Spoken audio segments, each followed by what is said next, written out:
Brasil, ele tem vivenciado um clima aí de constante tensão entre os poderes, né? E juntamente com o presidente da República. A gente está vendo aí os ataques, né? Congresso, o Supremo Tribunal Federal sendo bastante atacado também. Quais são as consequências que o senhor acha dessa briga que deve gerar aí para o nosso processo democrático? Eu acho que nós temos um processo democrático ainda muito jovem. A nossa democracia é muito jovem, vem sendo muito testada, até acho que de forma vitoriosa, mas já temos na nossa história dezenas de conspirações, atos, golpes, né, tentativas de golpes. Então, temos uma história de autoritarismo que está entranhada em parcela da nossa própria população, uma visão autoritária da política, de que soluções se dariam de cima para baixo, com força. Esse pensamento tem algum tipo de adesão na sociedade. Então, é muito preocupante que, após uma crise econômica terrível, o país estava prestes a ser a quinta economia do mundo, agora está em 12º lugar, estagnação, recessão. Depois veio a crise política, né, das manifestações, dessa crise que não foi resolvida pelos políticos, do processo de escolha dos nossos representantes, ficaram devendo uma reforma política, e tudo isso, esse acúmulo de situações, conjuntamente com a eleição de uma pessoa de perfil autoritário e extremamente ligada à ideia de instabilidade, nos traz a um quadro de crise institucional, acho que conflagrada, e o risco, sim, a nossa democracia, se a sociedade não construir uma barricada de defesa da democracia. Como é que poderia ser construído, né, para ter uma trégua, né, ou, enfim, entenderem que cada um tem o seu papel e que é preciso respeitar também esse papel de cada um? O importante seria esse bom senso. Acho que nós estamos pedindo isso a todos os envolvidos. Cada um compreender a harmonia, a independência entre os poderes e aí seguir diminuindo essa tensão. Mas eu confesso a você que, após esses meses todos de governo Bolsonaro, eu verifico que o presidente gosta desse modo conflito, né? Ele gosta de declarações dúbias em relação à democracia, ele fala uma coisa e depois faz outra quando comparece a um ato antidemocrático.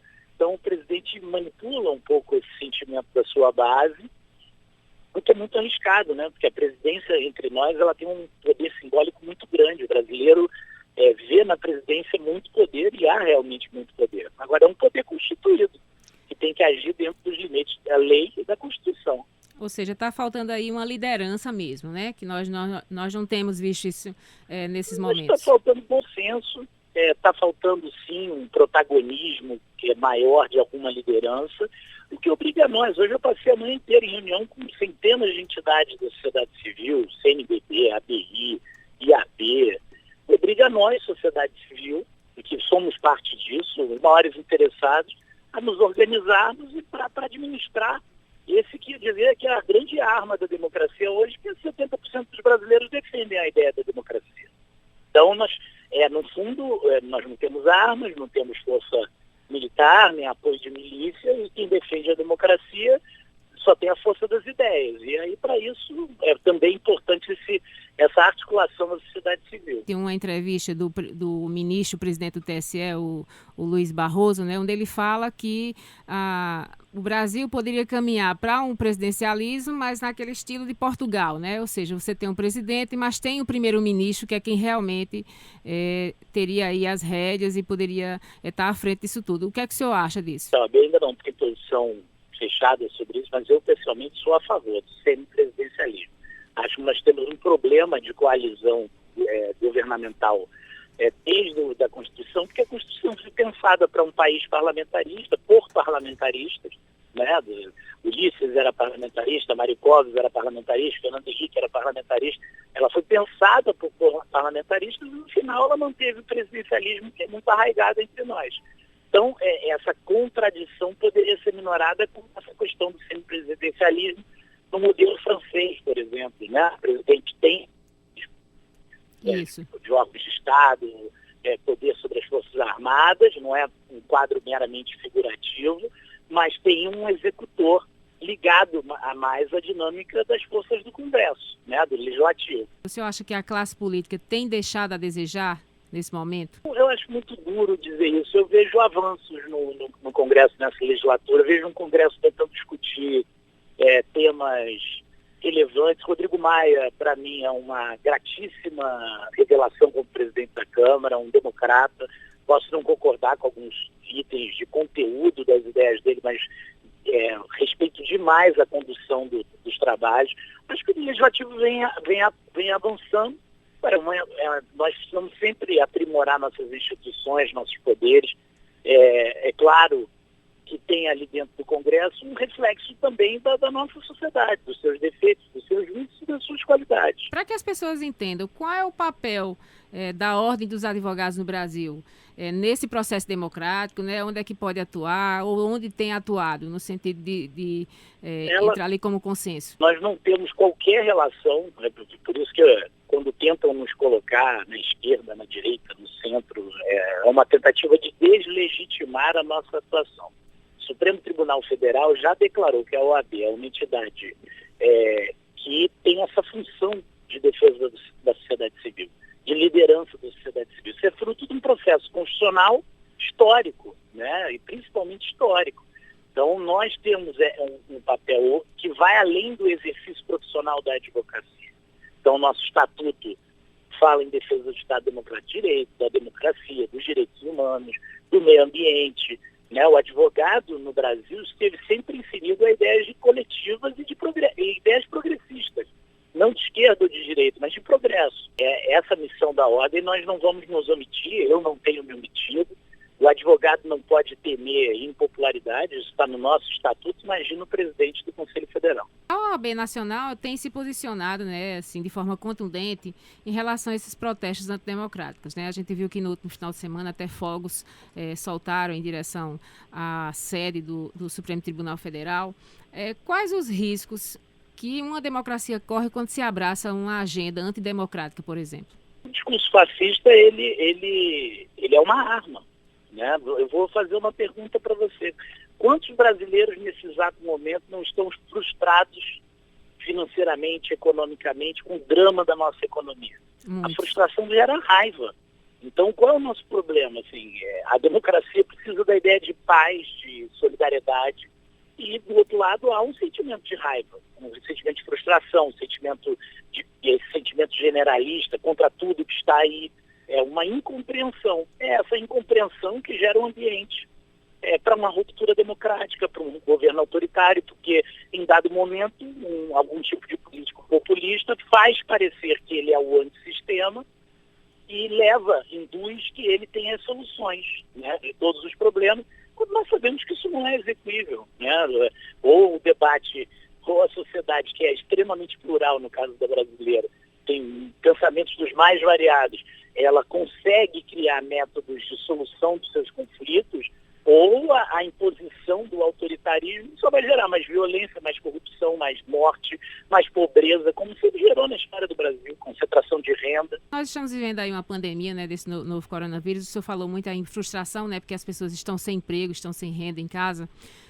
O senhor acha que houve algum tipo de falha ou o governo demorou a reagir no sentido de dar apoio a essas pessoas que perderam o emprego? Eu acho que o governo, e aí o parlamento teve um papel importante, foi correto na questão, acho que demorou, mas foi importante esse auxílio, que agora o próprio presidente está dizendo que vai prorrogar por 2 meses. Esse auxílio é fundamental. No outro ponto, eu acho muito deficiente exposta em termos de financiamento para o micro e pequeno empresário brasileiro, que responde aí por mais de 50% dos nossos empregos. Então, é esse que não tem capital de giro, que não está tendo acesso aos financiamentos, o que é diferente do que vem sendo feito no mundo todo. Então, ainda é tímida a política, principalmente de proteção desse pequeno empresariado. Até o próprio governo encaminhou a MP ao Congresso, mas aí a MP foi aprovada, o Congresso agilizou, inclusive, mas o dinheiro não sai. 3 bilhões. Você viu? O governo ontem disse que já liberou 3 bi. Isso não é nada. Pois é, aí... Na economia do tamanho da brasileira, a quantidade de bares, restaurantes, lojas, salões de beleza que não estão tendo como pagar salário. É um efeito cascata. Porque aí são famílias, né? Você tira aí, cada um bota Sim, mais 3, é um você multiplica. efeito dominó, é isso, efeito dominó. Então, assim, é claro que é importantíssima essa renda básica, né? Tomara que ela continue, porque ela realmente a questão da subsistência. Nós temos 50 milhões de brasileiros em situação de vulnerabilidade.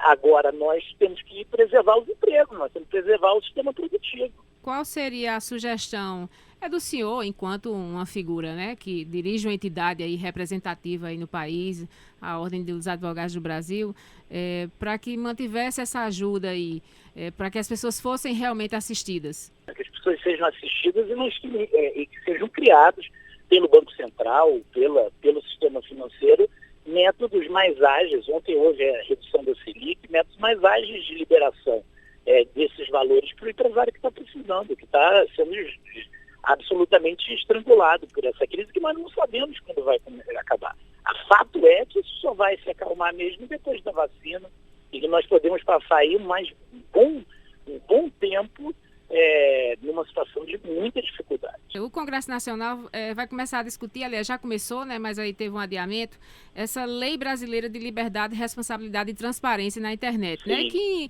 no frigir dos ovos é aquela história. Está havendo uma crescente onda de desinformação, de fake news.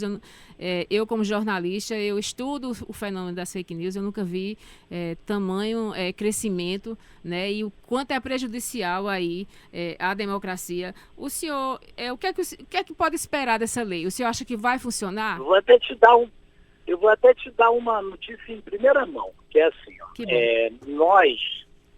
eu não falei para ninguém do que aconteceu ontem. Nós entendemos, primeiro, que é gravíssimo o fenômeno das fake news, e aí eu vou citar o ministro Barroso, de quem sou admirador. Duas coisas são isso: já é terrorismo virtual, né? Isso está consignado no pensamento do ministro, e a segunda coisa é descobrir quem efetivamente financia. Isso é o principal desse processo. Isso é um processo de investigação. Porque, óbvio que numa economia do tamanho da brasileira, interesses escusos, interesses legais, tem interesse na manipulação de dados, né, e de opiniões favorecidas por esse processo de fake news.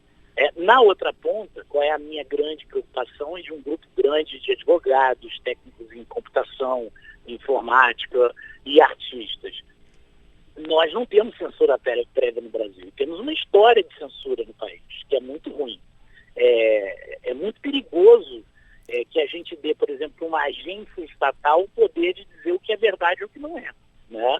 Então, temos que ter cuidado para uma legislação que vem por um anseio correto da sociedade, né, digamos, de mais transparência nessa nova realidade das redes, dos sistemas de comunicação, que essa lei que digamos, pretendida pela sociedade, ela cabe na outra ponta virando um instrumento de censura, de coibir a atuação porque é uma linha bem tênue, né? É uma linha bem tênue. É uma linha muito tênue. Para isso, só a discussão do texto. Então, o que nós fizemos? Nós estamos formando um grupo, um comitê. Eu convidei o Felipe Neto, convidei a Paula Lavigne e outros nomes dos artistas. Eles já aceitaram. E nós vamos criar um comitê a partir desse mês, interdisciplinar entre técnicos, advogados, para tentar contribuir com o Congresso, porque a gente sabe que essa discussão é muito difícil, e que ela é difícil não só no Brasil. Na Alemanha está muito difícil a construção dessa legislação, na Inglaterra, nos Estados Unidos. Isso é um debate internacional que é complicado, quais são os limites da liberdade e o risco, né, que você tem em ter o controle da livre expressão privada. Doutor Felipe, olha, muito obrigada. Forte abraço. Um forte abraço.